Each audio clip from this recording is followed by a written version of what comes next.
Stop, stop, stop. This is a clip from day 30 when I am eating sweets for the first time in the 30 days. To feel this thrill and understand what I had to overcome, watch the video till the end. So, let's go back in time a bit. Earlier, when I was living in my hometown, I couldn't afford the luxury of sweets. As you can imagine, money was tight. However, if I somehow managed to get something sweet, like chocolate, I would divide it into small pieces and share it with my loved ones. By the way, I ate a lot of sweets at my friend's house, who lived next door. Let's all give him a big thank you. Leaving my comfort zone, I decided to move not just to another city or a neighboring country, but almost to the other side of the planet. If any of you have experienced migration, you know what it's like. So with each passing day, I began consuming chocolate 1 or even 2 bars daily. The chocolate in this new place was irresistibly delicious. But it wasn't just chocolate that became a part of my daily routine. Discovering the vast variety of carbonated drinks, I found so many flavors, colors, and new beverages. It's almost scary to think about how much I ate and drank. This continued every day for a year. The reason wasn't just the lack of restrictions on sweets, but also the challenges I faced in life that made me seek comfort in anything that brought even a bit of joy. As you can imagine, that means sweets. Over time, my body started sending alarming signals. These sugary sodas led to problems like heartburn and skin breakouts. That's when I realized it was time to slow down. Things couldn't go on like this. I became more moderate with sweets, but I still enjoyed chocolate and cookies. However, after a while, I noticed that my weight began to increase. It was especially noticeable in my face, even though my body hadn't changed much overall. Comparing photos from before and after, you can see that I gained about 15 kilograms in 2 years. This experience made me reflect on my habits and the importance of maintaining a balanced diet and taking care of my health. So I decided to reduce the amount of sweets in my diet. Now, whenever I could, I replaced candy with less sweet alternatives, especially before watching videos on YouTube. I used to not even notice how quickly my stash of sweets would disappear. This often happened during ads. I think you know what it's like. While the ad is playing, you don't realize you've eaten everything until the video hasn't even started yet. I decided to conduct an experiment to give up sweets for 30 days. For me, this is not just an experiment, but an opportunity to see how dietary changes affect the body. This challenge has become an important step toward a healthier lifestyle. Let's see where it leads. To start, I'll record my current weight, and after 30 days, I'll check how it has changed. During this time, I also plan to exercise regularly to stay in shape and speed up the weight loss process. What inspired me to create this video and its concept? Recently, while spending time on TikTok, I started noticing a lot of videos about sugar, the harmful effects of sweets, what happens to the body after giving up sugar. These videos discuss the impact of sugar on health and the positive changes that can occur when it's reduced or completely eliminated from the diet. But since any information needs to be verified, I decided to conduct my own research. While exploring the internet, I learned about the pros and cons of quitting sugar. Among the benefits are weight normalization, increased energy levels, improved taste perception, better heart and brain function, as well as improved liver, kidney, and gut function. Skin becomes clearer, teeth healthier, and immunity stronger. However, as research shows, excessive consumption of added sugar is linked to 45 negative health outcomes, including diabetes, asthma, cancer, stroke, and heart attack. This highlights the importance of being mindful of sugar consumption and its impact on the body. I'm not a scientist and can't provide you with all the research details, but my interest lies in controlling and minimizing sugar intake, testing firsthand how it affects my health. By the way, I almost forgot to mention that I created a table to track my progress and monitor my results. It wasn't easy at first. The sudden decision to give up even tea with sugar took its toll. In the first few days, I felt a sense of emptiness after eating, even though I was full. It seemed like the food had lost its flavor. After all, I was used to drinking tea with cakes, cookies, bars, and donuts, but now I drink it just with lemon. However, as they say, everything in life is cyclical. After overcoming the initial difficulties, the first few days were the hardest. I began to get used to my new diet and gradually started to enjoy food without the extra sugar.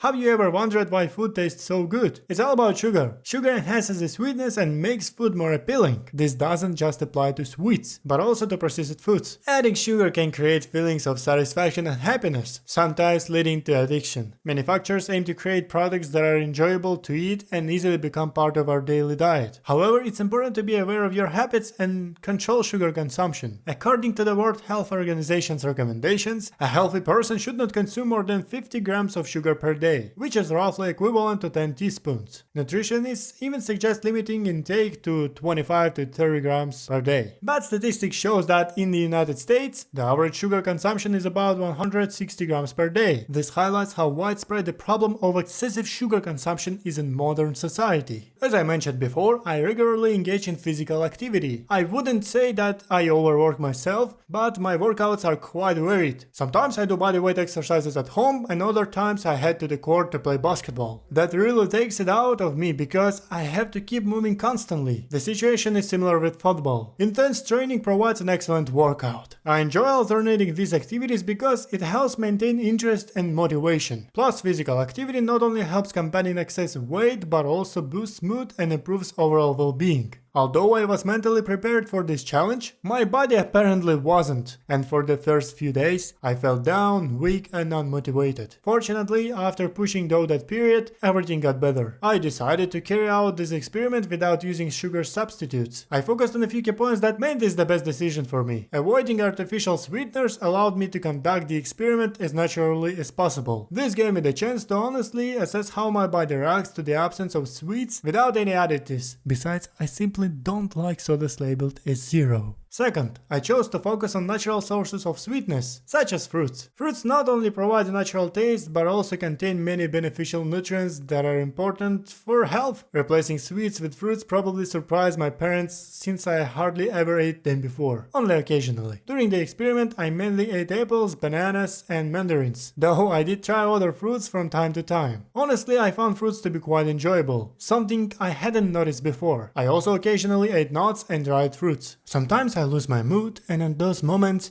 I might go for a walk or take a trip somewhere. Once I decided to treat myself to a delicious sweet latte, but then I remembered that I couldn't afford it at the moment, so I had to go back home. As I returned to my room, I would sometimes come across sweets that used to bring me joy, but now only disappointment. I had to put them back, which was unpleasant. I realized that they no longer fit into my diet for the next 30 days. At the same time, I found foods that I could eat, and they became a sort of comfort during this process. Here's what my diet looks like. For breakfast, I almost always cook scrambled eggs. For lunch, I might have soups, porridge, pasta or something similar, although I didn't really like soups. For dinner, I usually have the same thing as for lunch. Sometimes I even skip dinner because I might snack on fruits, nuts or other non-sweet foods throughout the day. I often miss having sweet tea or my morning coffee, as it used to be an important part of my breakfast. I tried drinking coffee without sugar by brewing it in a small cup and waiting until it became warm. Then I would take a sip of water, drink the coffee and take another sip of water. It turned out to be quite interesting, and I practiced this method a few times during the entire period. As for tea, I've learned to drink it without sugar, especially when I add lemon. This makes the tea more flavorful, and the sweet sugar no longer feels necessary. Although to be honest, I wouldn't mind having sugar now and then. Now I drink tea 2 to 3 times a day. Productivity is often influenced by sugar, as simple carbohydrates quickly provide a burst of energy, but it's a short-term effect. At some point, energy levels drop and you start feeling drowsy. That's why we often seek quick snacks that instantly replenish our energy.